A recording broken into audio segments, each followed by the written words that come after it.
est-ce que vous voulez voter Ousmane Sonko? Ku bëgg a voter Ousmane Sonko kii ngay dugal. Sonko yi Diomaye de mooy Sonko Jalal Jamal pour Yàlla jërëjëf. dafa jot ñu wàcc def comme ni ko docteur Abdourahmane Diallo di defee fële ca Karang ak Foundiougne guddeeg ba cëg ci terrain bi yaakaar naa ba mu ñëwee ba signé charte bi lañ ko gëj a gis te xam naa ne am na yeneen leader yu koy def mais dañ leen ciy ñaax xam naa nag caravane bi tey dina génn jëm Ziguinchor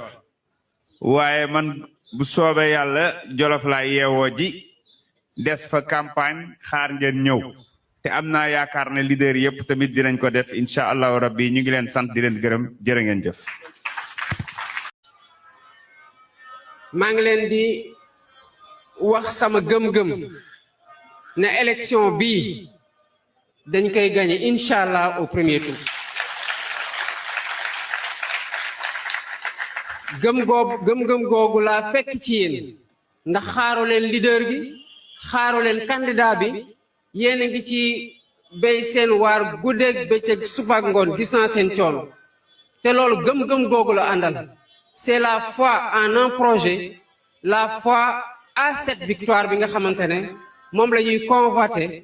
te les signaux en tout cas de ce que j'ai pu observer de fi ma nekk de fi ma jaar démb de la lecture que j'ai avec le recul du prisonnier man gëm naa ne que les signaux sont au vert pour une victoire éclatante dès le soir du 24 mars inchallah 2024. ma bëggoon nag ñaaxaat leader yépp sur la nécessité et l'importance de descendre à la base. ku ci nekk am nga mbooloo bu nekk sa gannaaw mbooloo boobu ku ci nekk am na koo xamante ne ñaar ak ñett yoo ci mën a waxal waaye fokk ñu dem waxi ji ñoom parce que dafa am ñu bokkal terrain bi y a beaucoup d'attaques, c'est normal.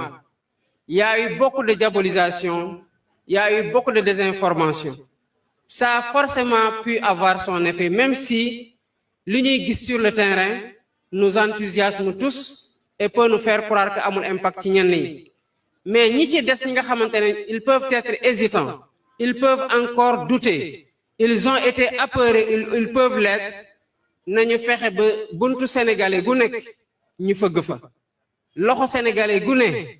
ñu téye ko nopp sénégalais gu ne ñu toqal ci message buy tax mu xam lan moo ñu tax a jóg lan moo tax ñu booloo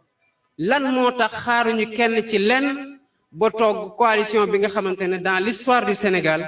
gëm naa ne mosul am une coalition d'un parti d'opposition buy dem élection am lii ñu am tey kon ñu santee ko yàlla bu baax a baax a baax. ma bëggoon nag engager donc les leaders ñu wàcc à la base temps bi xat na il nous faut nous adapter maa ngi ko doon wax sànq convoi yi gudd yi trop pendant que les leaders peuvent être dans les bases de def le travail fekkante ci faak ñi nga xamante ne ils sont en train de faire un formidable travail à la base foofu dem fekk ji ñooñu gën leen dooleel dimbale leen waxtaan ak suñu ñoon moo ëpp solo. Un convoi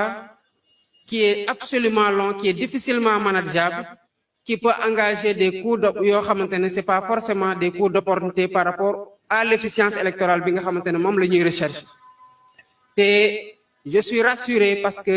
des comptes rendus de vos réunions et de la stratégie globale m'ont été faits et ils allaient dans ce sens-là. dama koy def rek di ko fàttali sama bopp di ko fàttaliwaat ñeneen sur l'importance ci dernier virage bii ñu dese qu'on donne tout di nga xamante ne mën nañ ko ci def pour ñu bañ a rëccu lenn parce que Sénégal mérité nañu ëpp loolu te ñun pare nañ pour jox ko lu ëpp loolu. mu bëgg nag delluwaat ci directeur de campagne bi. Président Guirassy bi nga ñëwee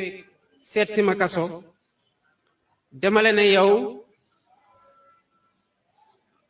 directeur de campagne nga ñaari yoon parce que bi ma ci waxtaanee ak président Sonko def ma ne su ma nekkoon candidat Guirassy mooy doon sama directeur de campagne mu ne ma waaye imposé wu ma la ko ma ne ko ci ñi ma doon xalaat ci ay directeur de campagne ñu bari mën nañ ko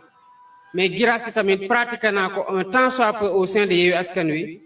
et au sein du conseil de médiation et d'arbitrage te ku ci ne am na loo xamante ne évaluer la ci suivant mes critères te nekk na ku ma naw ci conciliation ci vision ci pondération pour mën a boole ñëpp njaboote ñëpp pour que coalition bi mën a dox nu mu war a doxee kon seede yi ñu def ci yow ci ni nga téye mbir mi ànd ceeg waa Pastef parce que c'est la formation sook ngeen mën a liggéey ba dalal ñeneen ñi ba ñu mën ni gis seen bopp ci coalition ba ñu toll fii loolu dara bett ma ci dem la ci jaajëfal bu baax a baax te di la ñaanal ni may ñaanale ñëpp yàlla continue may tal ak fekk ak wér gu yaram ba li ci des ñu mën ko matal incha allah rabbi ak ndam gi ñu ñaan yàlla te di ko sabablu bu baax a baax ma bëgg a jeexalee nag ci président Ousmane Sonko mënuma woon bañ a jeexale ci moom parce que dafa am loo xamante ne foog ma wax ko seen kanam yéen leaders yi ngeen am la primeur de cette information là président Sonko parti politique boolewuñu président Sonko dama ko fekk mu nekk sama aîné à la direction générale des impôts et des domaines du moom rek a fa sant Sonko du moom rek a sant Sonko Sénégal mais nit bu demee ba ca biir koñ biir dëkk biir réew boo waxee sant bi nga xamante ne bokk na ko ñu bari ñu xalaat kenn kooku am na lu ko waral dama fekk sant Sonko doon tuuru Ousmane Sonko à la direction générale des impôts et des domaines ndax jaloor yi mu def ci xeex avec le syndicat autonome des agents des impôts et domaines mu doon koo xamante ne daf ñu inspiré comme ñi nga xamante ne ku bëgg a baax bëgg a jubal bëgg a doxal ci ay principe lal sa avancement ak sa carrière ci mérite compétence ak probité mënoon nga tey ci Ousmane Sonko mu doon koo xamante ne moo la womat et cette occasion là bi ma duggee biir impôt et domaine je l'ai pas raté parce que loolu moo nekkoon sama aspiration mooy compétence intégrité ak sérieux ci li may def bu ñu dawalee tuuti ma gis lu mu def au sein de du syndicat autonome des agents des impôts et domaines ak vertu bu mu gérer les acquis syndicaux njaaxaanaay gum ci tëddee ci bu mu jotee ñu seddali ko ma ne kii warul dem lii bañ a am relève ma dem engagé wu avec le collègue vice-président du parti Birame Souleye Diop au sein du syndicat autonome des agents des impôts et domaines ak Waly Diouf Bodian mi nga xamante ne moo nekkoon suñu secrétaire général qui est le chargé de la sécurité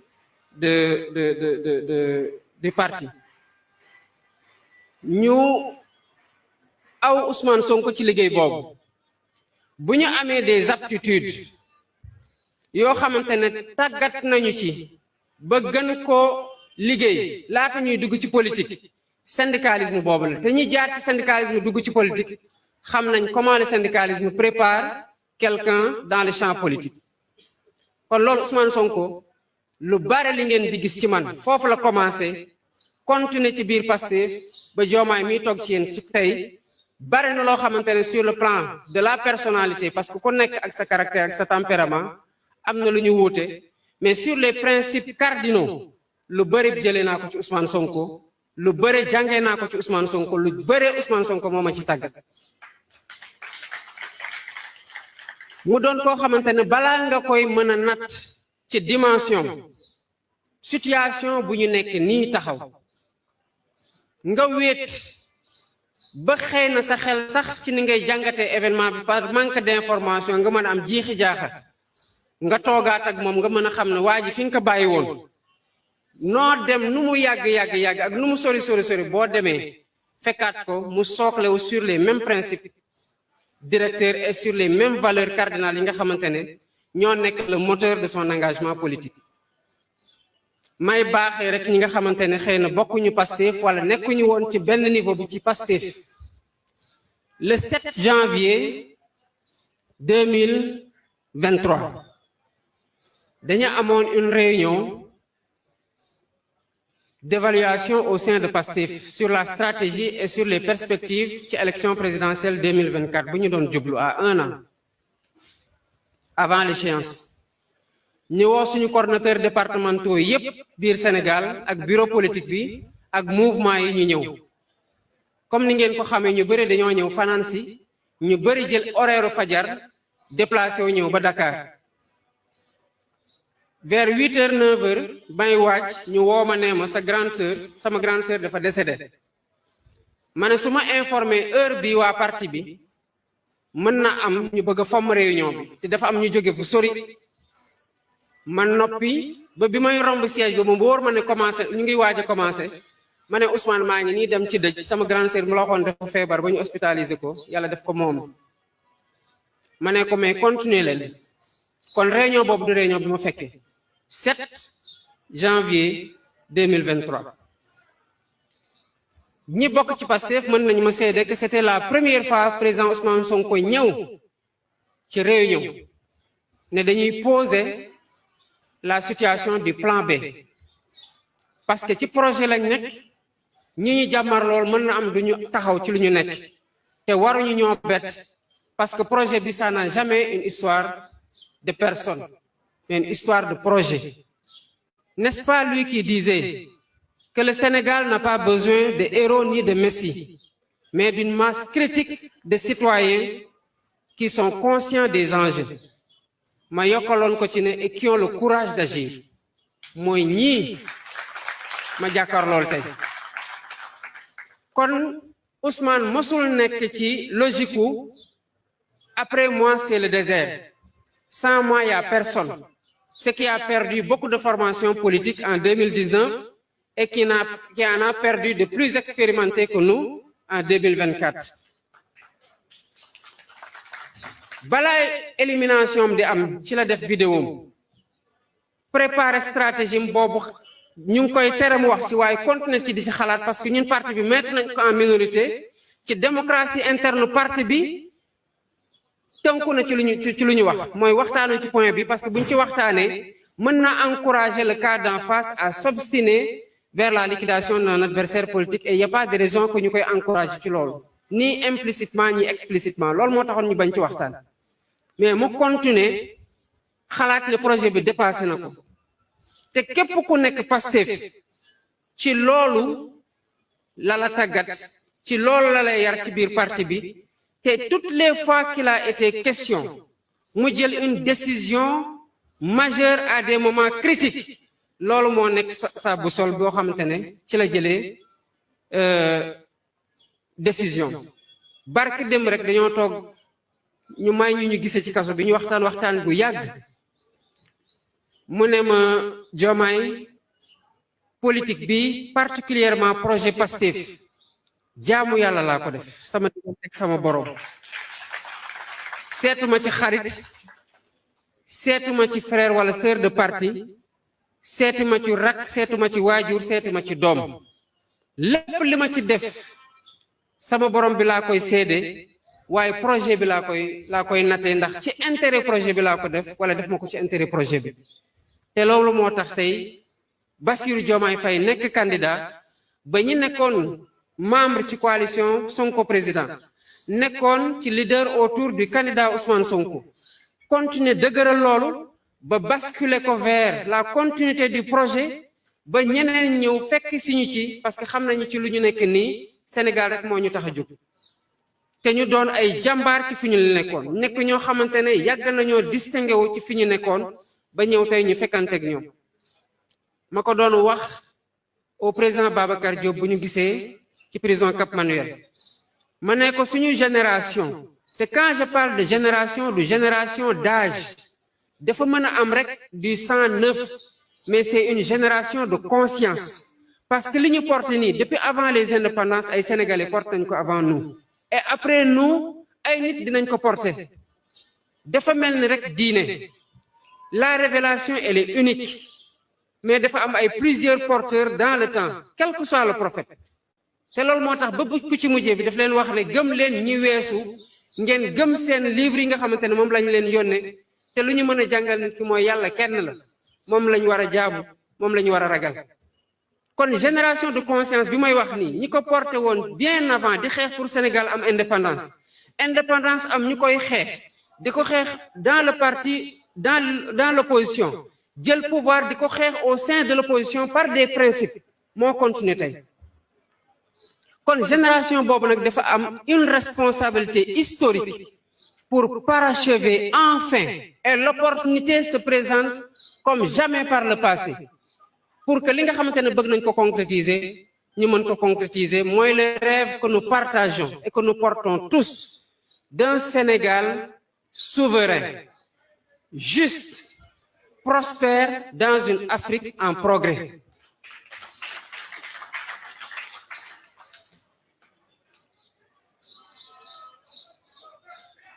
loolu nag ku wax projet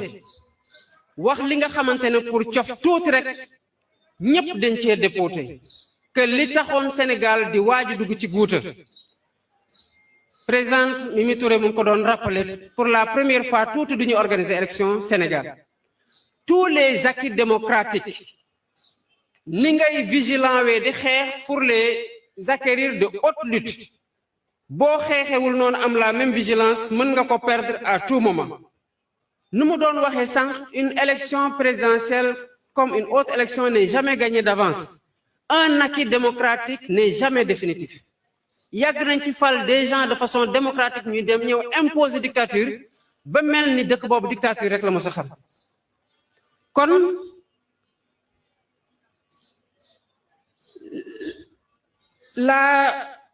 l'hypertrophie des pouvoirs présidentiels bi nga xamante ne